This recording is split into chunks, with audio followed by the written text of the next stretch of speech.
Okay,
so ito, medyo okay na yung pakiramdam ko.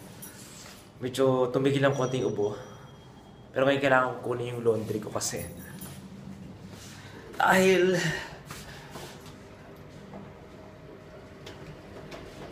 maliit nga yung room namin, so yung mga kumot, mga bedsheet, kailangan ko ipa-laundry.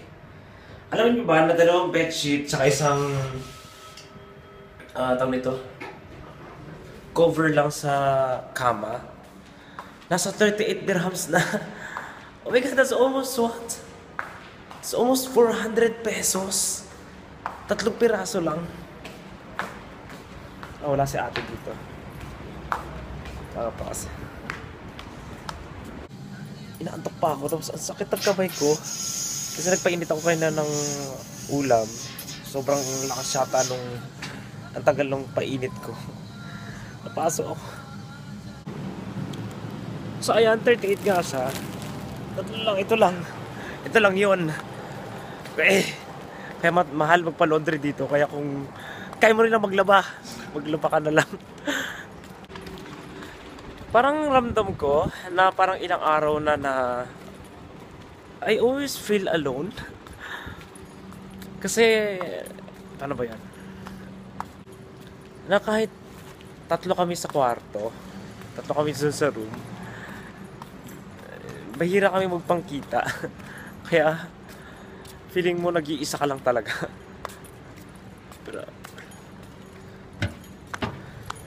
Pero masarap nga lang yung chance na yun kasi nga makakatulog ka talaga dahil syempre mag-isa ka lang. So, tulog ka lang, pahinga. So, ganun ko tinitingnan yung sitwasyon ko. Okay, so we are so lucky na may free magazine lagi sa building namin. Na pong Filipinos. So, ito yun. So, featured ngayon ang yung ilaw. Okay, from Sunrays. Good. Proud Pinoy na naman to. Okay. Kailangan ko pumasok. Kaya ko to.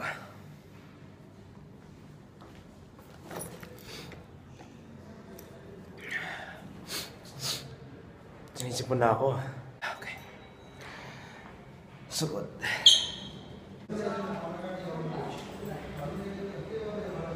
Uy. Bumalik kaya ako. Nagbago isip. Biglang hindi pumasok. Ayun, malaking tulong na natulog ako the whole day. Kahit pa paano, energize. So, ready to fight. Kaya. Actually kasi, ang problema sa amin nga, yung trabaho kasi namin nasa labas kami. Yun yung unang problema, mahamog kasi yung trabaho.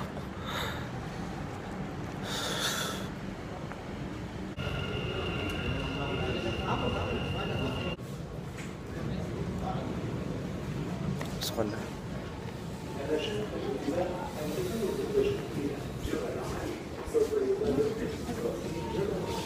Ang totoo po niyan, may kasama talaga ako ngayon na nagdi-dinner. Kaso hindi ko papakita mukha niya, papakita lang yung pagkain niya lang. Pero mo yan, kababaeng tao, ang dami niyang pagkain. So pag nadalaw kayo dito sa Sarub, kung nakakita kayo ng babaeng mataba, siya yun. Joke lang. Oh, all of us are so tall. Wow. We are very tall. This is too small. Wow! See the height. You're very big. Big man. Yeah. That's always a problem taking picture with you. Filipino! Filipino! Asan yung sasakyan bibigay mo sa akin? Ito. Ayan Bakit yun? kasi yan? Hindi ka! J77. Seryoso? Oh! Regalo ko sa birthday mo. Grabing lamig. Grabing init naman. Ano ginagawa mo rito? Lamig na lamig ka. Grabing lamig pero grabing init. Hindi ko kaya. Uy, masama yan. Julie! Kumusta ang business dyan? Ayos lang. Ito. Hindi ko alam kung ilang kilo na yung natatakal kong sugar araw-araw. Pero tanong ko, feeling mo mga ilang taon ka pa sa Dubai? O ilang taon ka pa mag-a-abroad? Natatakal lang ba? Hindi ko alam. Hindi ka, seryoso. Wala kang plano na kunyari, hanggang kunyari 5 years na, tapos uuwi na ako sa Pilipinas? Depende sa pera. So wala kang plano, wala ka pang solid na plano Wala sa ngayon? For now, wala pa. Wow, English. Nasaan bang pamilya mo? Nasaan asawa mo? Pilipinas. Alam mo, kapag nag-a-abroad kayo, hindi pwedeng ganoon. Kailangan may time frame ka kung ilang taon ka lang talaga sa abroad. Pag-isipan mo yan mamaya pag-uwi mo, ha? Isa nga yung kasi, parang sisimula pa lang ako 3 years. Hindi naman na 3 years at 3 years. Bago pa rin yun, di ba? Tingin mo. Pero basta taningan, dapat kung magplano ka kung ilang taon ka lang talaga dapat dito. Ano ba yung purpose kung bakit ka nandito? Ano yung plano nyo na mag-asawa? Hanggang kailan mo iipunin yun? Dapat ganun. For now, wala pa akong naiisip na ano eh. Ay, ang hirap sa'yo, hindi ka nag-iisip, mag-isip ka! Ayun, sa ngayon kasi, hindi ko naisip ko eh. So seriously, hindi mo alam kung hanggang kailan? As for now, Okay. I-enjoy siya. kailangan pa natin... O ikaw, Orly, kailan naman plano mo matulog? Kailan plano mo matulog? Several minutes na lang. This is Raj from India. Take him off. You look like witch. I have a question. How long have you been here in Dubai now? Me, 5 years. 5 years. Any plan of going home? I mean, Yeah. for sure. good? How many years more you need to Maybe stay here? One more is here. 1 more year and then you're going home. See? Yeah, he's... No. The secret. We don't have to share it, no? Yeah, no need. Yeah, no need to tell. It's personal. Alam mo kasi, sa totoo lang, sa lahat ng mga nakasama kong ibang lahi, may target sila ng ilang taon lang sila dito. Kaya alam mo yun, yung alam nila kunyari, let's say 3 years lang. Alam nila kung ano yung plano nila, magtatayo ba sila ng bahay, ng negosyo, ng ganito. Alam nila kung magkano dapat ipunin nila every month. Kaya kadalasan sa kanila, after they finish the contract, umuwi sila. And that's it, finish. Ikaw, Joy, yung seryosong sagot. Wala, kailan ba ako naging seryoso? Pero hindi nga, kailan ka naman dito? Sa YouTube. Sa YouTube daw.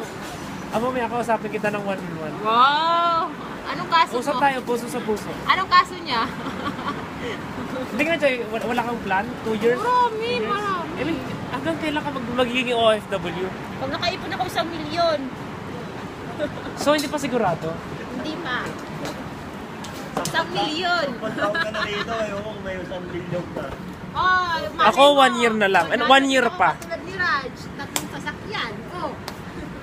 Ako 1 year pa, then kalas. Okay, only now I realized that the first time I joined, kasi right now I'm 6 months na po ako nagtatrabaho dito sa Zarub restaurant. And as far as I remember, the first time I joined yung Zarub as supervisor, yung FOH supervisor, parang lahat ng tao, everyone, all of them, like, they hated me and feeling ko parang treated sila sa akin. So, Kaya parang feel ko parang napakahirap nung pakikisama nila sa akin. Pinapahirapan ako. Then now, ngayon ko na na-realize na parang all of us will become friends na. Okay, may tanong ako sa'yo. Mga gaano ka pa katagal dito sa Dubai? Hindi nga, seryosong tanong kasi tinanong ko na rin sila kanina. 1 year pa. So 1 year na lang. Uuwi ka ng Pilipinas na for settle down or lilipat na ibang country? Babalik ng Dubai. So babalik ka din? Uuwi ng Pilipinas, babalik ulit ng Dubai. Okay. So parang feeling mo hindi pa tapos yung mga Hindi dapat pa. mong matapos? Kailangan ko pang mag-ipon. So baka you're still young, di ba? Ilang taon ka nga? Yes, I'm only 25, Diyos. See? Okay. I'm 32. Seryoso? Yes. Hindi ka mukhang 32. Of course. Pero ang galing no, para kang manika sa sa camera. Katuwa. Sa personal mukha siyang Santo Niño. Oo nga, sa Santo Niño kakaiba yung mata niya, para siyang light blue na ganon. Pinaglihi daw siya sa Santo Niño nung bata siya. Huwag ka nang mag-inarte. Bakit? Feeling mo mga ilang taon ka pa dito sa Dubai? Oo. Baka 2 taon na lang. 2 taon, tapos magsisettle down ka na. Oo, sir. Ay, din maganda. Ko, eh. So, may ganun. Oo, alam mo, tama yan na dapat talaga may time frame ka para masundan mo yung paglaki ng anak mo. Iba pa rin talaga nakasama yung anak mo. Mga babae siya. Oo nga. Hello, Dubai. Okay, good luck ha. 2 years na lang. Hello, Philippines! Ako din. Di ba tinanong na kita? Ako, ayoko. Ikaw ilang taon ka pa gusto mo magstay sa Dubai? 5 taon siya. 10 years. Ano katagal? Oo, mag-iipon pa ako. Kuya! Pero sobrang tagal ng 10 years. Of course. Kasi kailangan. Okay. May goal siya dito. Basta yun ha. Okay lang 10 years talaga yun. Fix yun, okay? Yes, of course. I will do that. Okay. Good luck sa mga plans. Bye! Gaganda nyo oh! Of course! العالمية. The next station is World Trade Center.